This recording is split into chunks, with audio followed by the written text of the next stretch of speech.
Hi everyone, it's QuickyBaby and welcome back to World of Tanks. And today I was thinking to myself, what are the most popular vehicles in the game? And so I went over to the ever awesome VB Addict to take a look for myself. And the results in a way kind of shocked me a little bit. Just look how popular the Skorpion G is, with nearly 500,000 games played in that tank alone in the last 30 days across all of the servers. And it's not just so popular by a small margin, it's by 50% over the Object 257 that I guess people are playing a lot of because they want to get towards the IS-7? And I guess we can count the IS-3 within that regard as well, people wanting to get through that Soviet heavy line. The T-44, I guess people want to get towards the Object 430U currently, right? Next up, the IS, because that is leading into the ISM at the moment, which is making appearance at 10th on the list, and boy, I hate playing this tank. It's one of my least favorite tier 8s in the game at the moment. And then a few surprises. The Stretchy S1, I guess people just absolutely love high penetration tier 8 tank destroyers that are very accurate, right? The T10 that I guess people are playing a lot of, not just because it's quite a fun all-rounder at tier 9, but also because it's going to lead on into a mystery tier 10 Soviet heavy tank, which I presume might be something like the Object 777 version 2, which is currently on the server and being tested. In addition to this, the Lover is ever popular, and it should be as well because I feel that's one of the most competitive tier 8 premium heavy tanks you can play at the moment since it had significant buffs. Then finally in 7th place, the Batchation 12T, that I guess lots of people are having to grind their way through because it leads on to 3 full tier 9 vehicles, which you'd have to get 600,000 experience in that tank if you want to unlock them all. Anyway, on with the gameplay. Let's take a look to see why the Skorpion G is just so darn popular. And our hero who will be showing off the Skorpion today is Stretchy, and he is playing on Lakeville here, and he's in a very nice matchup indeed, being a top tier tank. But you know what, one of the reasons why this tank is so, I guess, popular and successful is that it doesn't really matter what kind of matchup this vehicle is in. It doesn't depend on its armor. In fact, this vehicle has 30mm of frontal armor. That isn't going to be ricocheting many shells at all. And yeah, let's start talking about this vehicle with probably the best thing about it, and that is the alpha damage. The alpha damage 490 on average that you will be dealing to your opponents. And okay, did that LTG probably think that Stretchy had drowned himself by going down here? Or maybe he's just on a mission? Where is that silly sausage actually going? Is he on a mission to try and kill the artillery, or does he just want to try and get a scout medal? But you know, you don't get a scout medal if your team doesn't win. Oh dear. Anyway, Stretchy's showing me a position that I hadn't realized that you could go down into and then pop up safely. Absolutely fantastic stuff here. I have to admit, during my Tech Tree Showcase on Sunday, I had one fantastic game in the Stretchy 103B, and the very next game I tried to make my way forwards into the bush here, and I got a bit cheeky trying to shoot across. And then I think I reversed all the way along here thinking that maybe I could get out of trouble with the fast reverse speed. If I just slipped down into here, I would have been absolutely okay. So Stretchy already telling me how to play Lakeville. Wow, good stuff, buddy. And also he just fired a blind shot there into the bush. Looks like he hit a tank because the shell disappeared. Let's see if the next one's going to hit a tank as well, as he is going to blind fire a second time here. We're going to see sparks when it splashes behind. Yep, didn't hit a tank that time. So Skorpion G, 0.3 accuracy, 2.1 seconds aim time, 490 alpha damage, a fully traversable turret. It's kind of like a Borsig that's just better, really. I mean, of course, the Borsig has camo rating. It's one of the most sneaky high-tier tank destroyers, but I think you'd probably rather play a UDES, right, these days if you want to play a sneaky tank destroyer.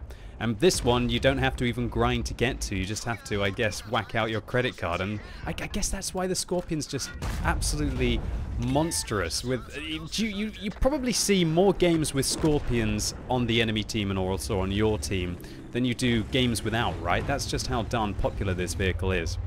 Stretchy has secured 1 kill so far this game, and even the 2.1 seconds aim time of this vehicle, unable to quickly aim at the M6 to be able to allow him to land a shot there. Now the shell cost on this vehicle, if you're only firing standard rounds, and you've got 246mm of penetration, so in a matchup like this you really don't need to dab that 2 key. But then again, if you do dab that 2 key, you've got 311mm of premium penetration, which in a bad matchup can be very nice, and of course that's enough to go through the front of any tank in the game, apart from the Object 268 version 4 at the moment, I guess, unless you aim at the cupola on top of the tank.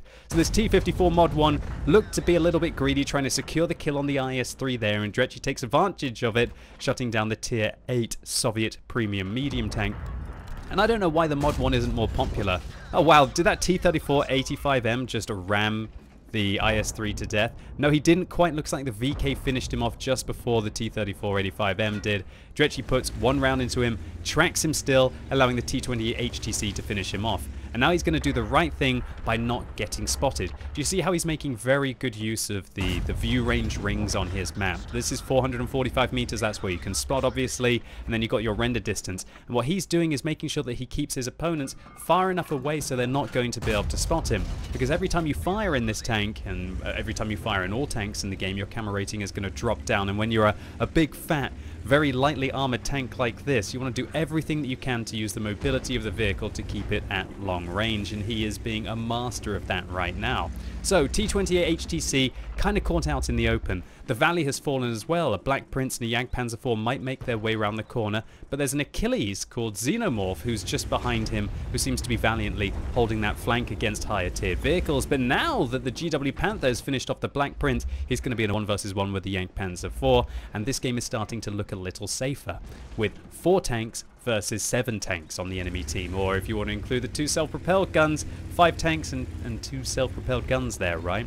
And that's an important thing. It's far easier to get through endgame situations when some of the vehicles on the enemy team are artillery. So Stretchy makes his first bad play of the game here. He tries to sneak up that slope. He's wasting a little bit of time. If he managed to get spotted there, the VK might have removed a lot of his hit points. But you know what? If we're 5 minutes in, he's on 3,700 damage and 3 kills. Well, make that 4,174 damage. And the first bad thing that he has done is that, then it's still an absolutely stunning game so far.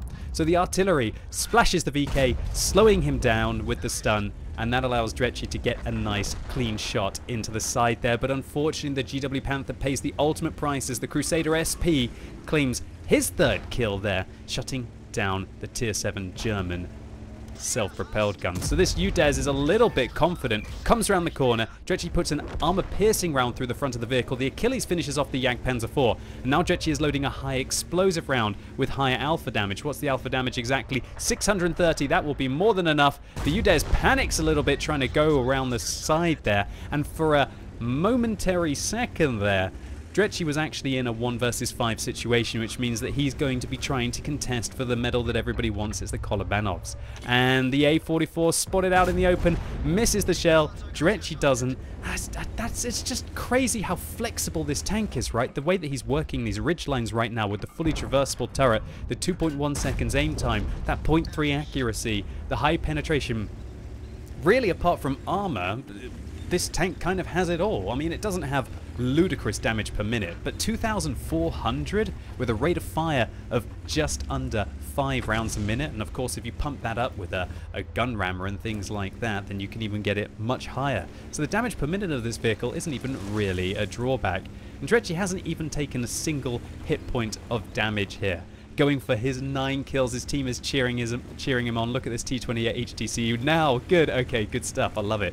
Okay, but he's got to watch out because that Crusader SP is on 4 kills, surely showing that they are a dangerous asset on the enemy team. But you know what, a Crusader SP is going to have to hit this vehicle at least a couple of times to be able to finish it off. But the Crusader SP trying to flank away to try and get safe, probably thinking that Stretchy was going to come through the valley, and gets caught out in the open, and that 490 alpha damage easily shutting down the Tier 7 British self-propelled gun, and the most popular self-propelled gun in the game, the M44, out in the open, unable to spot Stretchy, and that is it. And this game was just Rheinmetall Skorpion G 101. Use your mobility to rush into an advantageous position at the start of the game and punish any vehicles that get spotted by your scouts. Then use the highest alpha damage on any premium vehicle in the game to torment the enemy's advance, and use the speed of the vehicle to keep falling back to keep them at the range that you want. And then finally, when it comes down to tense fights against awkward tank destroyers, use the advantage of a fully traversable reversible turret to make them panic. And love it or hate it, when you think about it, there's no real question why the Rheinmetall's Skorpion G is by far the most popular vehicle in the game. So Stretchy nails an ace tanker here for 1,795 base experience points, 7,000 damage, also secures him a high caliber, and that's pretty much more than the rest of his team combined was able to achieve here. A Radley Walters medal for those 9 kills, a Paz Scucci's medal for killing the 2 self-propelled guns on the enemy team, and the one that everybody wants, the Colabanos medal for standing alone against at least 5, although in this case it was probably one of the easier Colabanos medals that I've seen.